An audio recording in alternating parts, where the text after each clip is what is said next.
All right. Welcome everyone. Let me get my link for the show and give everyone a second to get in here. Then we'll get started.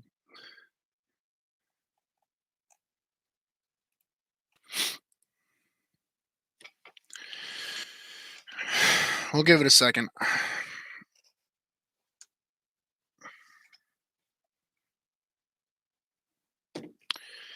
Give it a second for everybody to get in here.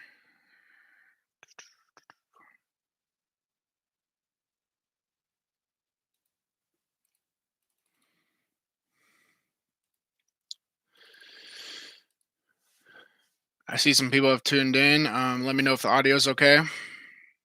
The the software is trying to stream through, or the YouTube's trying to stream through OBS, and I had to put it to my local settings. So I don't know if everything should be working normally now.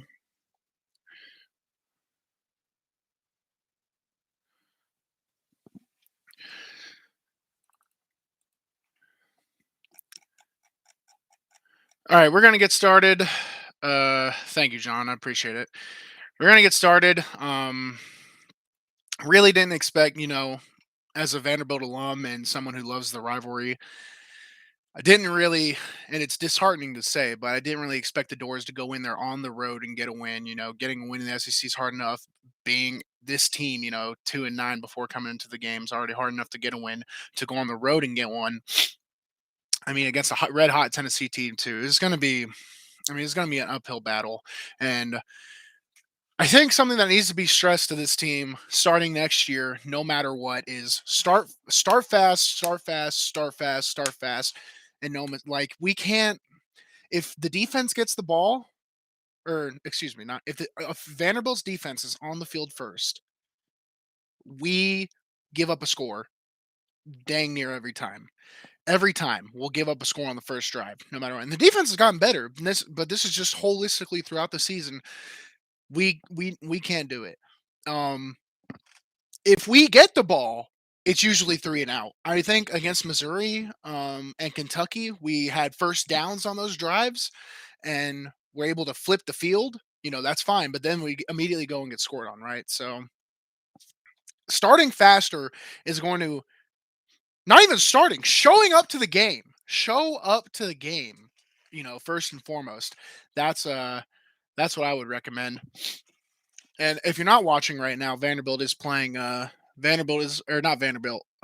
Former Vanderbilt head coach Derek Mason is currently pitching the best game against Alabama this season. Alabama's had a bunch of they've had a bunch of self inflicted gunshot wounds, but it's good for him, man. I have a lot of respect for them. They just forced fourth down. Um, I'm just gonna hop right into the mailbag. This kind it Chris is currently out right now. His nephew's playing. And family over everything. So respect to Chris. I'll run the show. But we're gonna hop right into our board and questions and whatnot. So if you have any questions on the live, leave them in the comments. I'll finish them out. But other than that, I'm going to start with the post game show thread on VandySports.com. If you're not subscribed to the YouTube channel, subscribe. If you want to interact with the show and have your question basically guaranteed to be on the show in future, you can go sign up on VandySportsRivals.com, and through these forums, this is where we usually address our interactions first. Anyways, let's see. Do you think it's a bad thing that we're seeing only upperclassmen on the field on D in the last game of a rebuilding season? Not really. If upperclassmen are the best players, you put the best players out on the field. The thing with this, you're not just going to stop playing the upperclassmen because, oh, hey, you're not going to go up to the senior and be like, hey, this season sucks, it's over. We're going to play this freshman because, that's just not right. And I can see where that conversation comes from, but I don't like it at all. Let the seniors play it out. Even if the young guys can get better, they don't need game reps. Game reps shouldn't be a far cry from practice reps. For this team, it is, but for a normal team, you shouldn't just bench the seniors in favor of getting freshmen earlier playing time. It's just not worth it. So that was a question for you, Matt 23. I mean, in the long run, you could argue, but Clay Francis on the YouTube asks, "What about Bryce Bailey?" I mean, I think I think I saw Bryce accepted a job on LinkedIn, so this is probably his last season. So shout out to the young man. Got his Vanderbilt education and graduated, but I think his role was minimized this season. Which, when you're behind, I think he played a tight end role for us when I was there, and Ben Brezahan's kind of been the do it all kind of guy, and Gavin Schoenwald has stepped up. So it's going to be hard to beat those guys out for reps who are true tight ends. Um, and he just hasn't been able to crack into the offensive lineman starting lineup. So it is what it is. Not everyone's career is going to be amazing, but you can contribute. Let's see. National Native 615 says, drop me the Skype info and we can discuss your quote, Barr is a future NFL player, unquote, comment last Saturday. So I think Barr has potential to play in the NFL. I mean, the dude's a sophomore and he's been turning people into his children this season. I mean, I can just remember vividly. I think he has 3 interceptions playing the underneath he has 70 something tackles. He's extremely disruptive when he breaches his gaps in the line. I like the way the kid plays. I think he's gonna have a shot at the NFL. So I didn't think saying Ethan Barr is a future NFL player was a very outlandish thing. So National Native 615, if you're in the show, let me know what you're thinking. I replied, but you haven't replied back to me. VU and GA says, Bruno, do you believe Wright is the QB of the future? Can he be a legitimate SEC caliber QB? I'll say this: there have been worse QBs in the SEC than Mike Wright, and they've won more. Like you can do the thing with Mike. The thing with Mike is, and there's a argument we're going to get into later in the thread. But the thing with Mike is, yeah, I know this game is wild. I have it on right here, the Alabama Auburn game. But anyways, the thing with Mike is he has the strength. He has the potential. But what he does, he's been spending his time competing with Ken, right? It's not really like, okay, I can sit back and improve. Does that mindset kind of make sense? He's not saying like, like when I would see Mike Wright practice, it would be him making a lot of risky plays so that he can eventually beat out Ken Seals. Well, he hasn't worked on things like his timing and his windows and really the tightness on the ball. What does tightness on the ball mean? It's like when he runs those outs or those hitches or those slants, he doesn't really put it where the wide receiver is going to be. It's always a little low or it's always a little behind. His accuracy is a multifaceted thing at quarterback position because it requires timing and which receivers you have and how many reps you've gotten with them. I mean, the whole bouncing back and forth. The only way we can really, I don't see anybody coming in and beating out Mike. Mike should be the guy now to next year, and we need to cut this two quarterback stuff. I was saying, we need to pick a quarterback at the start of the season and stick with it. It was Ken, and he got hurt, and it switched up, but now it is what it is, man. Now it is what it is. Mike should be the player. Let's see.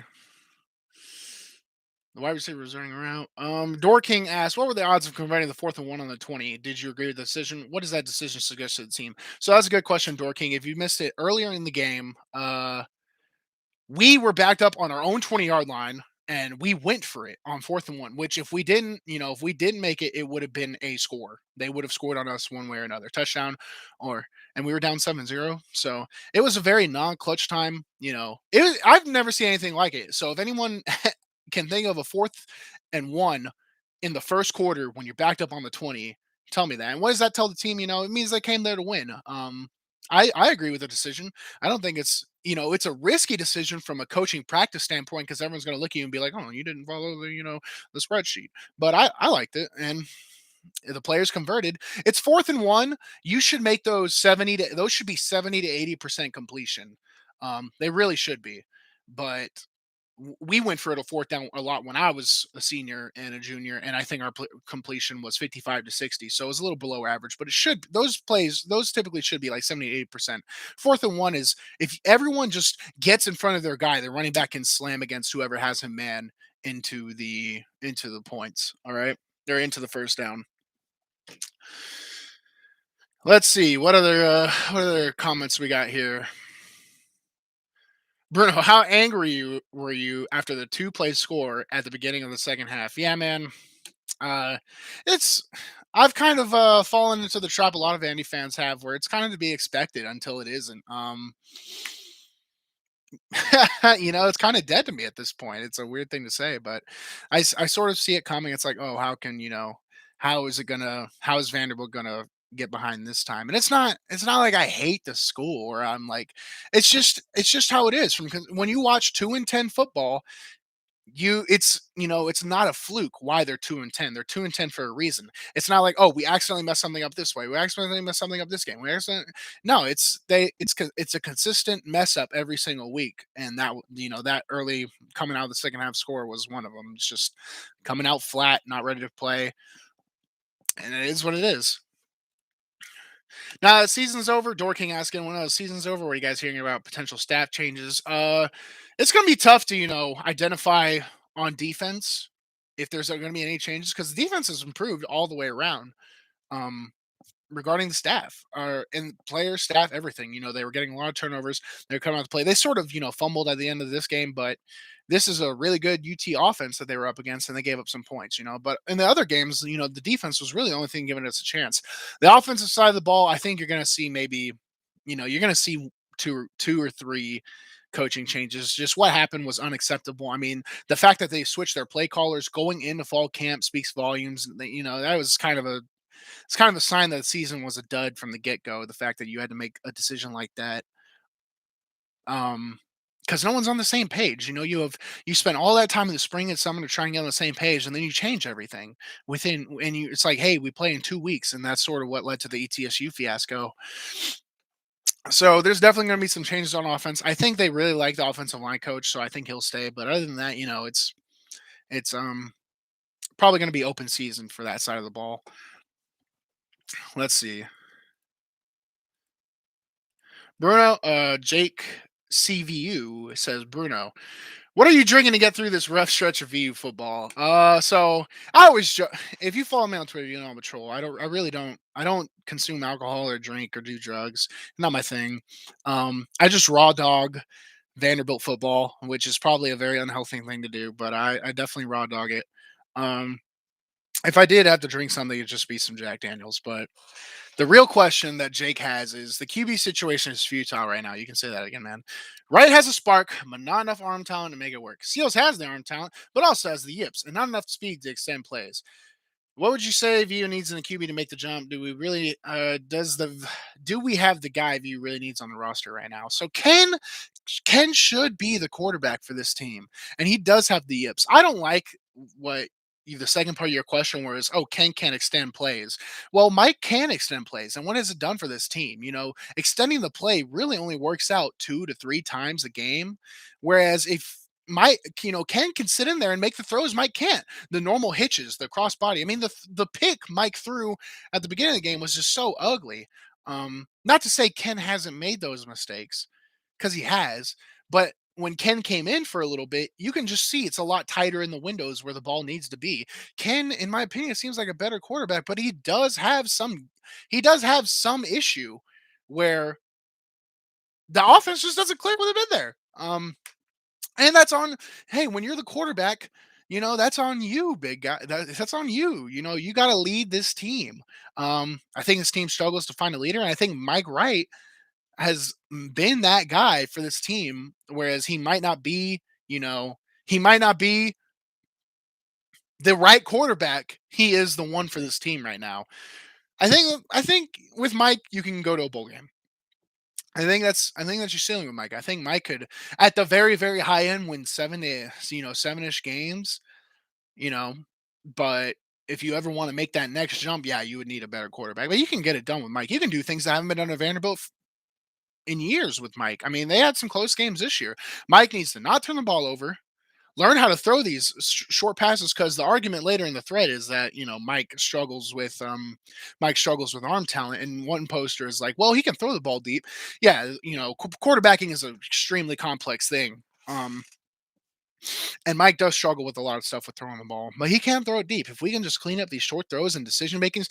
There was one, I believe it was in the second half, where Mike came out, stared down the receiver down the middle who was wide open, pump faked it to him, and then went to the flat, and it was a no gain. Stuff like that can't happen. He needs to see these things faster. He makes these decisions. It only comes with experience. So hopefully, him being the guy coming into next year will help him out with that. Spring's going to be huge for him. Let's see. Bruno, do you see any improvements in Wright's passing? Really? Not this season.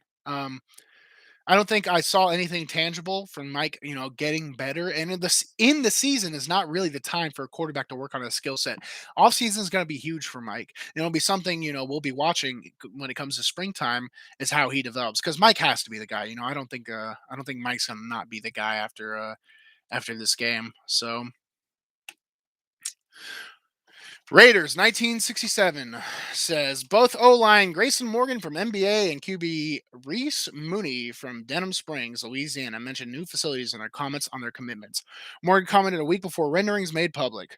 What role will facilities play recruiting before the facilities are built? I mean, it's a selling point, but really, it's different for each individual player, right? For me, I wouldn't care. And to be honest, these facilities aren't really going to be even be ready for these recruits when they come. So to me, it's like, what's the big deal? But I don't want to put it out there in case recruits are watching this.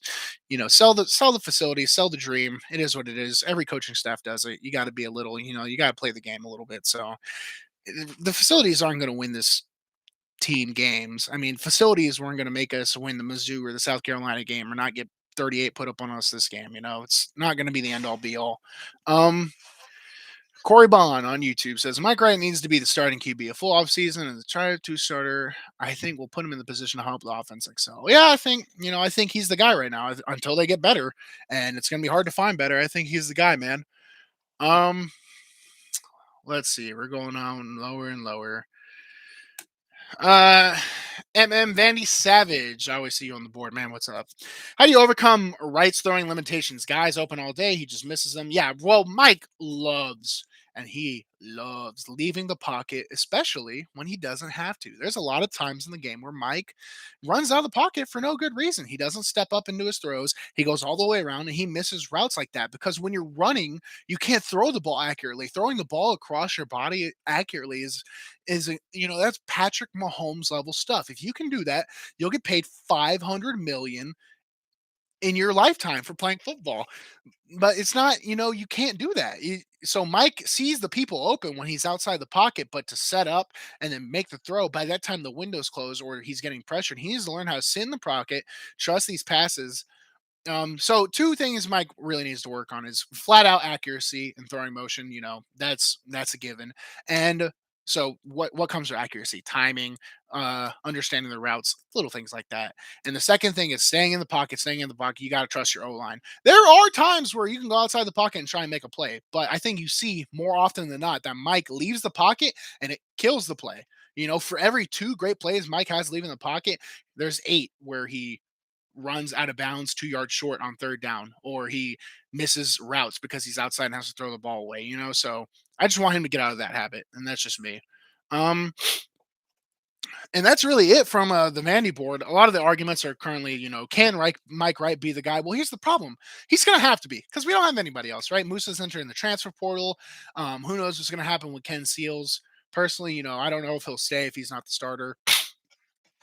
But I think Mike has earned the right to, be the guy to get a to get to get some reps in the spring, and unless he really flubs it up, be the quarterback next season, be the guy.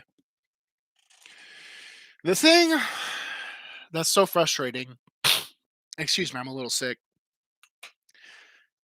is we knew what the season was going to be. We knew it coming in. We knew the season wasn't going to be an amazing one, right? I predicted 3 games and 3 wins. It ended up being 2, but it doesn't hurt any less when it happens. It's like, I don't know, it's like knowing you're going to get fired 2 weeks out, and when like you try to mentally prepare for it, and then you get hammered from the layoffs. But it's been an emotional roller coaster for the season. If Chris was on the show with me right now, he would be laughing at me because it's really taking a toll on me. I love the program, but talking about it, it's like, Bruno, what can we do to get this program going forward? What can we do? How do we build momentum? How do we go forward? Guys, I can, offer my opinions, but really, if I had the answer, I would hopefully make $1 million a year to hand them out. But the answer is just extremely complex, extremely multifaceted. Um, that's basically it. This team needs to be accountable for the results they've had. No excuses. Every single person needs to look inward and bring it out. What I personally think the best change happens is when you have a group of 10 to 15 stud players who are totally bought in and who accept nothing less from the other guys. You know what I'm saying?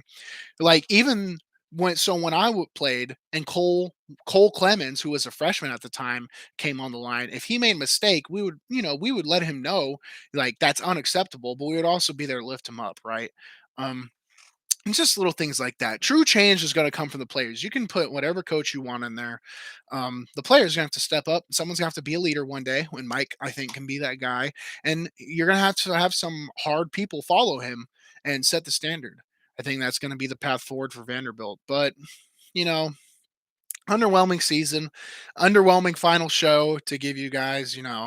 I wish there was more really to discuss, but in a weird way, I'm relieved that this season is over. I'm very relieved. It wasn't fun for me personally. I'm sure it wasn't too fun for the players. When you're out there playing football, it's always fun, but losing is never fun and it's never acceptable. Do I think Clark Lee can do it? I think Clark Lee can go to some bowl games.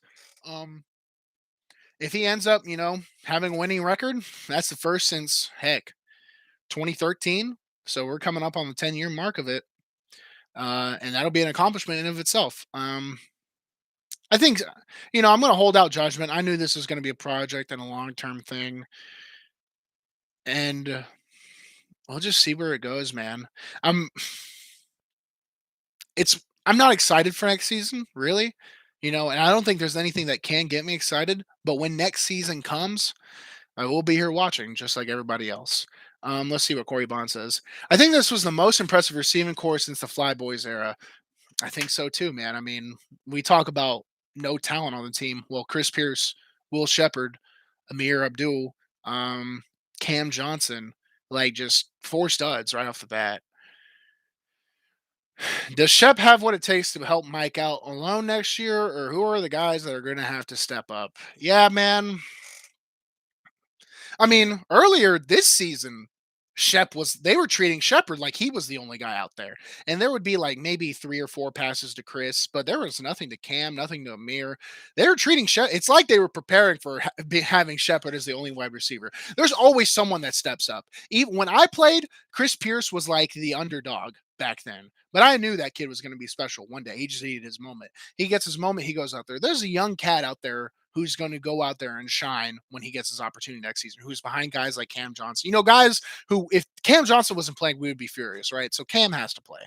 But there will be a guy who can come up and maybe offer something more to the team, do something better. Clay Francis says, we clearly have a lot of holes at key positions. It seems as though a lot of players will transfer. Yeah. Could next year be a wash too? That's the worst thing to admit, Clay. I really do think next year can also be a wash. All it takes is one good recruiting class. It takes one good recruiting class to change a program. But you need to give that recruiting class a year to figure it out themselves, right? Because the jump from high school to college is so significant. So if this recruiting class so happened to be the special one, they would still need next year as a starter. I mean, think back to this reminds me a lot of Derek Mason's first season, except we lost one game less, but Derek Mason maybe had more talent than Clark Lee. So next year, I wouldn't expect more than 3 to 4 wins. But it has to be improvement. It's going to be hard to go backwards from where we're at now, but you can't go backwards from where we're at now. It just can't happen. And I think Clark Lee knows that. It's that thing where people think, "Oh, you coach at Vanderbilt, there's no expectation." There's an expectation. Don't lose 2 games next year. Win 3, win 4. After you do that, win 5, win 6, maybe a bowl game. Um, it's going to be interesting to see what young cats step up. There's everyone's always, especially this time of the year, everyone always sees who's leaving. Who's leaving? The Chris Pierce, the Cam Johnson, the guys who leave. You always see them, and you're like, how are we going to replace those guys? But it always happens. It always happens, and a lot of times it works out for the better too. Not saying those guys were bad players. Chris, I think, can make an NFL team, and Cam's going to get his shot too. But that's just the nature of the beast. Someone's next man up, baby. Who wants to step up and be a hero? I'm going to refresh the game thread one more time, see if we have any more posts. I think we have one more. Wolf DL 214. He says, in general, I want to hear more about roster solution slash composition going forward. Things like where we are and the stars going to come from next year's roster. VU has a lot of average players, but no real stars are on O or D. And how's VU solve its problem defending the edge? Owusu was the best we had, and he lacks suitable discipline to be average. Dericki could be the answer, but I bet chances are high he enters the portal. I mean, I'm going to sound like a jerk here, but there are times where players on this team make absolutely boneheaded mistakes that should not be made, right? If you are the edge guy, don't let the running back get outside of you. And you're like, Bruno, it can't be that. It really is. Like from an offensive lineman standpoint, if you on a lot of run plays, it's hey, I tell the which lineman I'm working with, we block this guy to that guy. You can simplify the job. Now there's technique and a bunch of stuff that muddies the water in young cats' heads where they freak out and forget it. There's a lot of times we give up the big play because we just don't do as either we're not being coached right, we're not being coached hard enough, or there's not the players won't do it. It's one of those three. It's and one and two are basically the same thing. Either the coaching isn't working or the players are just not taking the coaching because it doesn't take a rocket scientist to go out there. We already are, looking at the defense and the linebackers and the DB. Our DBs are short, our linebackers are slower, our edge is slower, our D linemen are they're pretty big, but they can't really get a rush. We lack a lot already, but if you play disciplined football, you can overcome those issues pretty well. As far as the roster point of view, I think they'll dip their hand in the transfer portal, and that's something I've been advocating for because I know Clark Lee doesn't really like doing it. But also, I want to remind people that the transfer portal isn't the end all be all, or it's not going to be the key to fixing this in 1 year. It's just not going to be. Um, yeah, I think that basically says it all. How does VU solve this problem from defending the edge, man? Set the edge. Have a player who can set the edge, who knows his job, and he goes, "Okay, I know. I'll set the edge." Um, that's it, man. Guys, about a 30-minute show without Chris. Last chance for any questions, but other than that, let's try and I guess be positive, look forward, look at what a lot of these senior players have done for the program in the before. I mean, these guys have gone through hell and back. That COVID year, knowing what we know was atrocious to handle, right? It killed a lot of guys' spirits, sent a lot of guys to the transfer portal when they didn't really need to go and they're still in transfer limbo.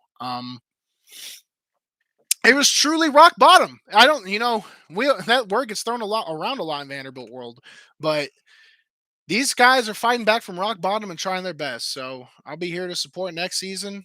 Um, If you need anything, hey, please subscribe to the YouTube channel, VandySports. Check out what we do at VandyRivals.com. Other than that, guys, Chris Lee is your usual host, but I handled it solo today. I'm Bruno Reagan. I'm a staff member of VandySports. And if you ever need anything, you know, Twitter handles that Bruno Reagan. You can hit me up for your questions. But other than that, end of a disappointing season. It is what it is. It's what we expected, truthfully, and it sucks because we saw that South Carolina Missouri game, and we saw that we can win those. It's not impossible. We can take those, but we have to wait, about 200 so days before we get the chance to do it. So, guys, I look forward to seeing what happens in the spring. This is the time we can be excited for Vandy football because we knew the product wasn't going to be good, but now we can focus on the other things outside of the W's and the wins and the losses. We can focus on trying to get some momentum going to next season. So guys, enjoy watching the rest of this college football madness. NFL Sunday tomorrow. This is Bruno Reagan. That's it for today, guys.